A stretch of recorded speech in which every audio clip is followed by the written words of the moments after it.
Bismillahirrahmanirrahim. Dear students, Assalamu alaikum.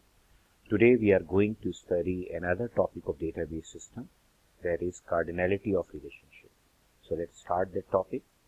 In fact, when we talk about the cardinality of relationship, with this terminology, we mean that how we relate the different instances of different entity classes. For example, if I say that for one student, how many courses can be there, and for a course, how many students can be there, this is known as the cardinality. So if I read out the definition of cardinality, the number of instances of one entity class that can or must be associated with single instances of another entity class. So if I say that how many courses can I find for a single student, right? Or for one record of student, how many courses can be there? And similarly, how many students for a single course? So this is cardinality, that is the number of instances associated to the other class for a single instance of related entity class. So here we have different symbols, that is minimum cardinality and the maximum cardinality. So whenever we draw any symbol near to the entity class, that is maximum cardinality, and the other symbol that is little away from that entity class is the minimum cardinality. Similarly over here, this symbol is closer to course entity class, so it is maximum cardinality. This one is little bit away, so this is minimum cardinality. So I repeat the definition once again.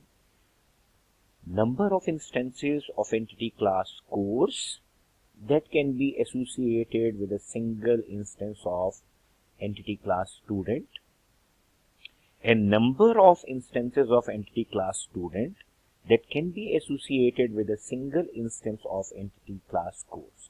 So this is the definition of cardinality. Now let me explain it for you. For example, let's see in terms of tables. If I just select one record, that is P9 and Imran, and I want to check for this entity class or this relation, how many records, for this record, how many records of patient history are there?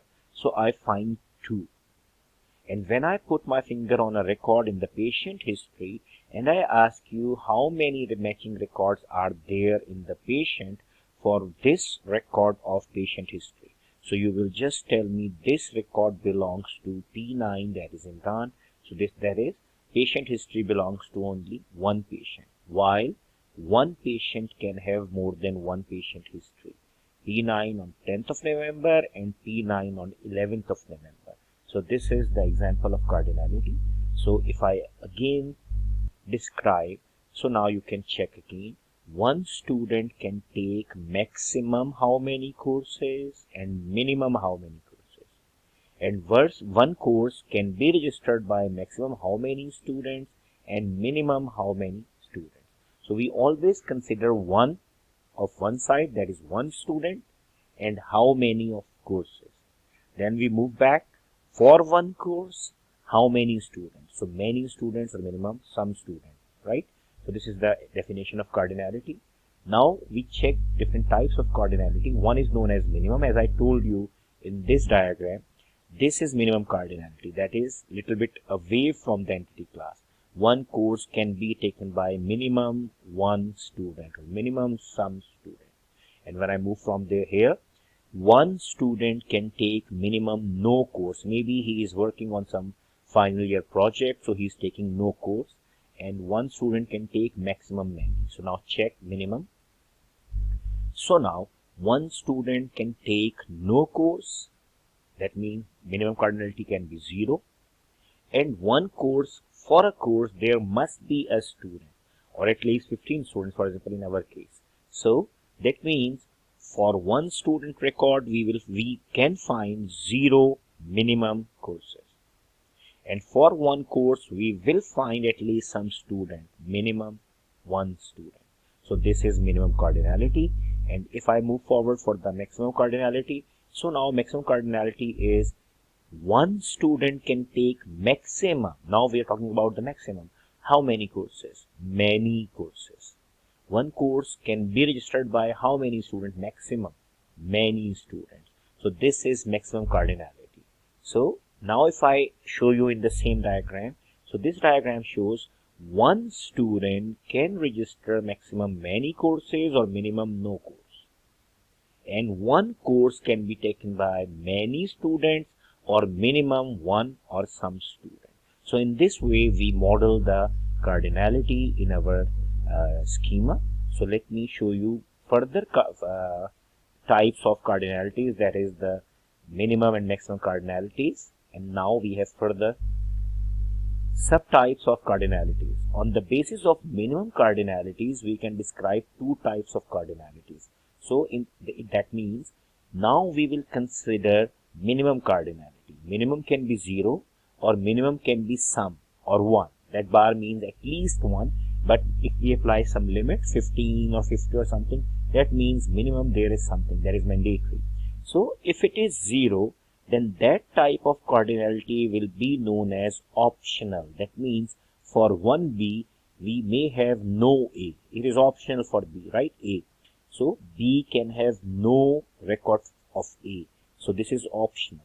But in this case, if I say that for 1B, there must be at least minimum 1 A, that means it is mandatory. For B, it is mandatory for A to produce or to have one entity instance. So there are two types, that is optional cardinality and the mandatory cardinality. Now check, if I say that if minimum cardinality is 0, then optional, and if minimum cardinality is 1, that is mandatory. So now check, there are further two subtypes of optional cardinality. That is, we already know that optional cardinality means if minimum cardinality is 0, we know that the minimum 0, that means optional.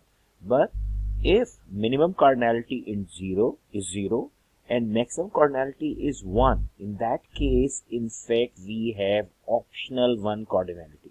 Look at this diagram. This minimum shows us that this is the basic type, that is the optional cardinality. But along with this 0, this is the minimum. If maximum becomes 1 or bar, that means this is 0, 1 cardinality or optional 1 cardinality. So look at the heading, optional 1 cardinality. That means if minimum cardinality is 0 and maximum cardinality is 1, 0 and 1. Now check optional many cardinality. Again, the question is, if minimum cardinality is 0 and maximum cardinality is many, now the maximum must be many. So check, for B, we can have minimum 0, that means optional, and along with that we can have maximum many, so optional many cardinality. So first of all, we have the basic type was optional, minimum 0, and if maximum is 1, then optional 1, and if maximum is many, then optional many. So these are two subtypes of optional cardinality. Now we check the mandatory, in which we had minimum 1. So now over here we can see for B we have minimum 1 cardinality, that is mandatory, and along with this one we have maximum 1 too. So if it is also 1, so this will be mandatory 1. Let me show you. Mandatory cardinality, if minimum cardinality is 1 or bar, so it is here. This is mandatory. And when I say that if minimum cardinality is, it is typo. If minimum cardinality is bar or 1 and maximum cardinality is 1, then it is mandatory 1. This is not 0, okay? This is 1. So if minimum cardinality is 1 and maximum cardinality is also 1, then this is known as mandatory and 1. Mandatory 1. Now check, again a typo, maybe some copy paste thing, right? So mandatory many. If minimum cardinality is 1, not 0, I repeat. If minimum cardinality is 1 and maximum cardinality is many. Look, minimum is 1, so that makes it mandatory. Minimum is 1 mandatory and maximum is many, makes it mandatory many. So mandatory 1 cardinality, mandatory many cardinality. Now let me show you example. Now check. If minimum 1, both are mandatory. If along with minimum we get the maximum 1, mandatory 1. If minimum 1 and maximum many, mandatory many. Here you can check if minimum 0, then it is optional. But along with 0, if maximum is 1, then it is optional 1. If maximum is many along with minimum 0, that is optional many. So optional 1, optional many, mandatory 1, mandatory many, and here we can find out an employee is assigned to a project. So we can see that on a relationship we have here 0 or many projects. I can read it like this: one employee is assigned to no project or many projects, and a project has been assigned to minimum some employee, at least one employee, and maximum to many employees. So in this way we show these types of cardinalities. Now I'm showing you a diagram in which we can see all kinds of cardinalities. So now check. Minimum 0, maximum many, so optional many. Minimum 0, maximum 1, optional 1. Now check. Minimum 1, maximum many, mandatory many. Minimum 1, maximum 1, mandatory 1. So now I can see this one is mandatory many, mandatory many. This one is mandatory many, and this one is mandatory 1. So this diagram shows us the details about all the types of cardinalities and their subtypes, that is optional 1, optional many, mandatory 1, and mandatory many. So I hope you will understand this option of cardinality, and you can apply it in your projects. Now you can see again, employee is assigned to project, the same, and now it says that a project must be assigned to at least one employee and may be assigned to many. So one project is assigned to minimum 1 and maximum many, and one employee can be assigned no project, he is not working on any project, or on more than one or many projects. So these are the examples. Hope you will understand that and you will be able to draw or model your database now. So we will meet in the next class with the new concept. Thank you very much. Assalamu alaikum wa rahmatullahi.